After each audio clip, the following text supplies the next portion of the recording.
Hi everyone, so today I'm here with Wayne, who wants to be a driving instructor for some reason.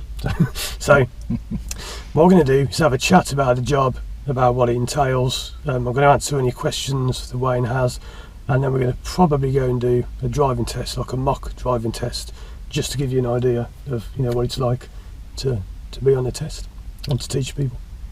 So what did you want to ask? Anything in particular, or any questions about the job or training or anything? My biggest concern is obviously what I've read on the internet about being ripped off. Yeah, is that on my website? With companies. There's a lot of informative information on your website that's led me into being very cautious. I just said that most people don't rip you off, so don't worry about that. There are some, but there's one over there, you'll see an instructor trainer over there. I don't know who he is. See that white car over there? He's here all the time. I don't know who he is. So if it's you, just come and say hello to me. But he's always here every day. So many people do a great job, but there are some that don't. So I don't want to slag people off, but there are some that will kind of, take you for a ride, as people say. It's not just ripping off, it's the ability of the instructor to be able to teach me properly rather than being taught bad habits. I mean, I've got enough bad habits from 30 plus years of driving, and I don't need to pick up any more bad habits. So I want to learn from somebody that's a good instructor and will teach me safely. No, I did that. Yeah, because I did teach someone about a year ago and he went to a school I can't name, and all he did was stay in the car park like this for 30 hours reading a book, and that was his training. And that was like, how would you feel about that? If you paid £2,000 for that, I don't think you'd be very happy about that. No, at all. No. So my training, apart from this, is all driving and moving. It's not really much talking. There is a lot of talking, because that's your job. You've got to obviously talk a lot as an instructor. But it's mainly out and about on the road. You've seen my videos, haven't you? Yes. You've watched all of them, not all of them. You might have watched all of them. There's quite a few hours of them. I don't tend to do things like training manuals and books and all that. I don't do that because the videos are my training manual. Because some schools you get given big books like that, full of signs, whatever, road signs, whatever. But I tend to do more just practical on the road, moving, driving. Okay. So if you don't like that, don't learn with me. But I tend to do hands-on rather than sitting talking. I like to get out on the road and do it. So any questions you've got at all? Not at the moment, no. So anything about the job? You can ask me anything, I don't mind. There's probably nothing I can't answer. The biggest concern, apart from getting the right school or the right instructor to teach me my ADI, is the cost of the franchises. And that's the big thing. When you look into it, you kind of struggle to see how somebody can make a living by all the expenditure, the franchise, the fuel. I mean, it was on your website, I think £2,400. Did you quote? That's my fuel. That's what you put. That's the last 2 years, almost dead on, 2,400 for 2 years. Yeah, right. It was actually, I think there's only £20 difference between the 2 years. And how many hours roughly would that be a week? I only do 20 to 24 a week. Right. Okay. Most instructors do that because they do quote you like 40 hours a week. But if you look at it, I haven't got my diary on me, but if you think about 20 hours a week, that's 9:30 to 11:30 in the morning. I go home and have a lunch break. Then I do 1 till 3 in the afternoon. That's the day done for me, normally. So that Monday to Friday is 20 hours, right? Which is easy to do. If you want more, you can do evenings, but then you'd be doing like 5 till 7, and then you could be earning 30 hours a week. That's 6 hours a day, 5 days a week. But I do Monday to Saturday because I don't mind working Saturday. So rather than bunch lessons up, I'll spread it out over 6 days. But it's up to you how you do it. It's all up to you. Did you want to work evenings or weekends or not? I think initially, looking at the costs of, I mean, obviously, I don't think it's viable to go on your own straight away because of the experience needed. So a lot of people do fall down because they go on their own straight away, and it doesn't work. So what advantages would I have learning with you as a part to learning with a driving school? Because obviously once I've passed an ADI, then surely I could approach any driving school and say I'm a qualified instructor. Would you take me on? Because some schools make you kind of, if you don't train with them, they won't take you on, but they will because you're paying them. So if you pay a school, they'll take you on. When you see on the back of cars, there isn't one round here, but on the back there is actually one over there. I won't name the school, but the back of the car it says something about now recruiting instructors. So once you become an instructor, you're kind of headhunted because you've got a price on your head. They want you paying them your franchise. So yeah.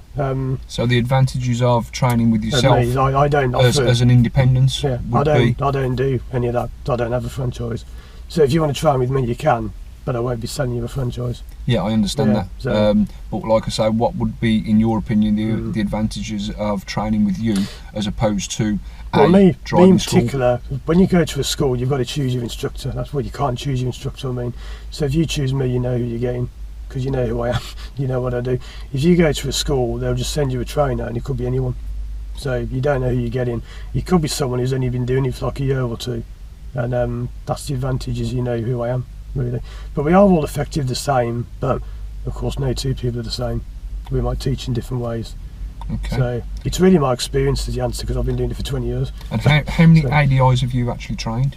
I don't know, probably hundreds. Right, okay. If you go on my videos, you know the one about the what's it called, the standards check marking sheet. Mm-hmm. There's only 40,000 instructors in the UK, but there's been 72,000 people watch that video. So that means I've effectively trained every instructor almost twice. I know they're not all instructors, but most instructors have watched that video. So if you go and ask other instructors, they'll probably know who I am. So I have tried, I don't know, I've trained, I know, in person, dozens, and real online, hundreds probably. And what would you say is your average hourly training? Obviously part 2 and part 3, they say part 2 is about 20 hours roughly, 10 to 20-ish, yeah. And part 3 is about 40 hours. So no, it's not 40 hours. Part 3 is about 60 to 80 hours. Right. I know you don't want to hear that because it's going to be more money, but it does take a long time. Right. When you start, you'll see why. So the 40 hours that the driving schools are advertising on part 3 that's is minimum. really minimum. Yeah. Not. If you go in like to a part 3 test having done 40 hours, it's like getting into a boxing ring with the world champion boxer after like a quick training session. You're going to be blown apart. I mean, you can do it, but it's possible, but there are no doubt people watching will say I did it, but it's really hard because 40 hours is the minimum to get your trainee badge. Do you want to be a trainee, by the way, or not? Because you can be a trainee instructor, or you can just skip all that. I haven't made that decision yet. Yeah, I mean, obviously the training badge would come after stage 2, after part 2, where you apply for your provisional licence. I make it clear that I don't do trainees at my school, and the reason is because you're only allowed 1 trainee per instructor, so I could only take on 1 at a time, which means if I'm teaching 5 instructors, I can't have 5 trainees. That's why I don't do it. So you're not limited though, because if you want, you can always train with me and just be a trainee at a school. There's nothing saying you can't go and get a job at a school and still train with me. Right. Some won't like it. Some will say no, we don't do that because they want you to be with their trainers. But normally, if you say I'm going to pay a franchise, I'll be quite happy to say yeah, we'll take you on. And in your opinion, ballpark figure, what kind of franchise cost am I looking at? You can get a franchise. There is one for £5 a week, but what do you think you're going to get for £5 a week? So you're not going to get a car. So yeah, you can pay on average it's about 150-ish a week with a car, but you can pay more or less. It's so varied. But average about 150 a week. Roughly, yeah. So that's 600 a month-ish. Mm-hmm. But remember, they charge per week, not per month, because some people think it's 600 a month. But they're not always for... With a 5-week month, yeah, that's it. Then it's there's an extra week's cost. Yeah. The way to work out your costs is always divide them, or treat a month as 4.3 weeks. Have you done that before? No. Because if you've not been self-employed, this is stuff you might not have done. But if you divide 52 weeks a year by 12 months, that's an average of 4.3 weeks, 4.33333 if you want to be precise. So whenever you work out your figures, always work it out on 4.3 weeks in a month. That's a good tip. But the cost, obviously you're going to earn good money. Well, it depends on you if you earn good money. How much do you think you earn an hour? Or how much was you planning on earning? By the way, your window, if you want to open your window, you can. It's steaming up a bit. There's no keys in this car. It's going to be steamy. Anything between, again, looking on the internet and doing my research, anything between £15 and £25 an hour? Yeah, that's it. You can charge less, of course, if you want. But what do you think would happen if you charge less? So if you came in charging £10 an hour, what do you think would happen? It's an interesting question.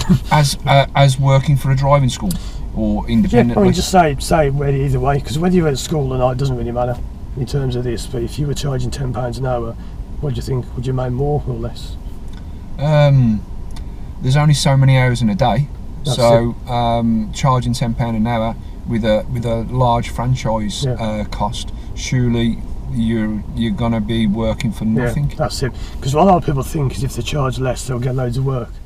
You will, but you'll be working all day, every day, and earning nothing, because you'll be racing around doing 1 hour there, 1 hour there, 1 hour there, 1 hour there, 1 hour there. And you'll be driving around all day, doing nothing but driving yourself. So it might sound wrong, and I know people watching this who are learners might not agree, but if you charge a bit more, it's actually better for everyone. Because imagine as an instructor you're charging £10 an hour, what incentive have you got to teach properly? Because you're not going to care, are you, for £10 an hour? You're not going to think, well, I'm not earning anything, I'm not going to care. Because you've got to rush to your next appointments and the next appointments. So if someone's charging on me £25 an hour, I care, because you're thinking these people are paying me good money. You want to give them a good service. And I don't need to be rushing around. I do one lesson in the morning, one in the afternoon, that's it, I'm done. So I'm not stressed, I'm not tired, I'm not dashing around, going from lesson to lesson. So I know some people just think cheap, but cheap isn't the same as value. If you get if you buy a car for like £8,000 brand new, it's not going to be the same as a £30,000 car, is it? No. So buying cheap is not the same as getting good value. So yeah, so in other words, don't charge too little, because some people think they've got to charge a low price. What do you think a pupil would think if you see an instructor and they're charging £10 an hour? How does that look?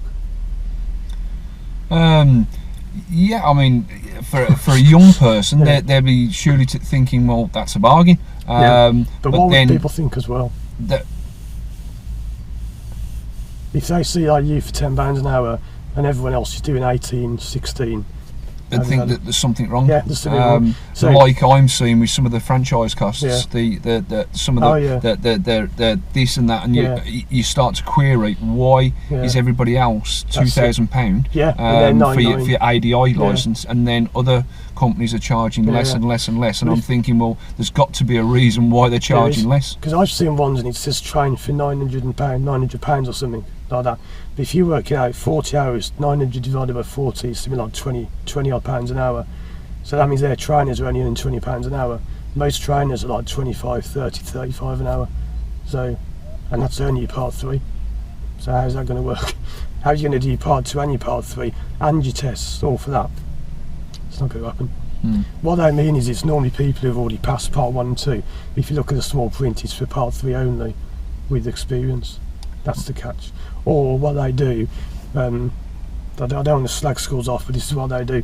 They'll train you cheap, but when you qualify, you have a big franchise and you're with them for a minimum of a year. You're tied in legally, so you've got to pay like £200 a week for a year, so they get it back afterwards. And what do you think happens if you don't qualify? You have to pay for it all again. You've still got to pay anyway. Yeah, because you've still got to pay. That's the trick. This is why I'm doing my research, because it's an awful lot of money to lay out, and if you don't get the quality training, then potentially it's £2,000 down the drain. Most schools, by the way, I want to say, most schools are not bad, because I don't want people to think I'm running down schools. Most schools are great, but there are some bad ones.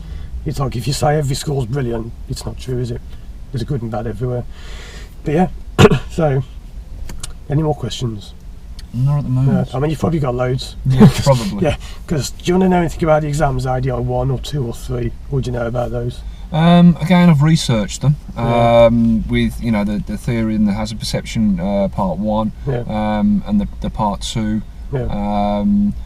which would be with a DVSA qualified instructor, and then 3 where we would swap seats. And we do a lot of swapping seats. I would be the instructor with I take it the instructor would be in the back. Which instructor? On the 3. The examiner, you mean, sorry. Yeah, the examiner. The examiner. So the examiner sits that side normally, unless for some reason why they can't. So you teach the pupil. Have you got any people? I know you haven't started yet, but have you got any idea who you could teach? Or have you got any friends or whatever you want teaching? Or kids or whatever? Because sometimes I have friends with kids. Yeah, I'm more focusing on on getting the job done first. That's the right answer. Because some people focus too much on teaching to begin with. No, that's not what I'm in it for. I'm in it for the long run. Obviously, I've worked for one company for 30 years, and now I need a new career. So a career that I'm going to be trained well at, and hopefully a career that I will be good at. Is there any time you need to pass for? That's a crucial question. Is there any time you've got to pass for? No. But when would you like to pass for? Because I don't know if you know about time scales of like tests and things like that. Do you know how long the waiting times are?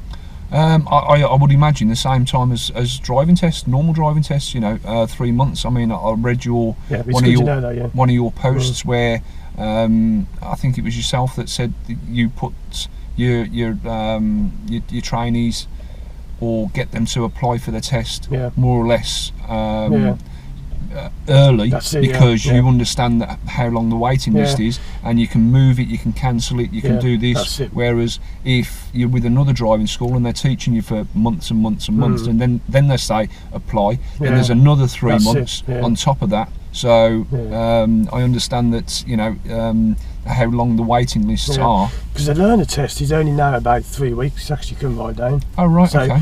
But the ADI test, part 2 and part 3, I checked last night, they're currently booking for the end of May. That's the earliest one they've got. And there's actually only 2 available, and that's it.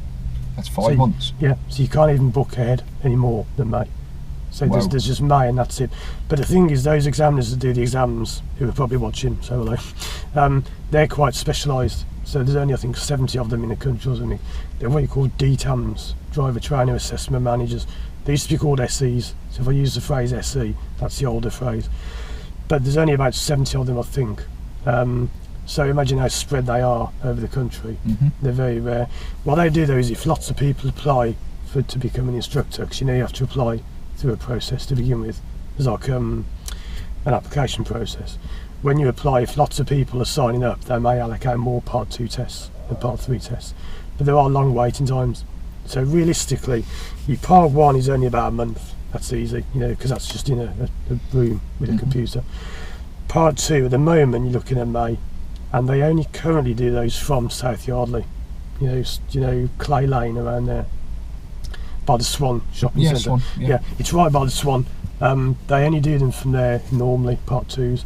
Your part 3, they do sometimes do them from King's Heath, the Maypole, the test centre by Iceland. It just comes and goes, you never know. They always do them from South Yardley, but they don't always do them over here. So if a date comes up and you want it, book it. But bear in mind, I went to Manchester for mine. So that's how I had to travel, because they said, we've got one in Manchester next week. I said, I'll do it. I drove all the way there and failed it. But never mind, I gave it a go anyway. So I ended up passing in Wolverhampton. So that was your part 3? That was my part 3.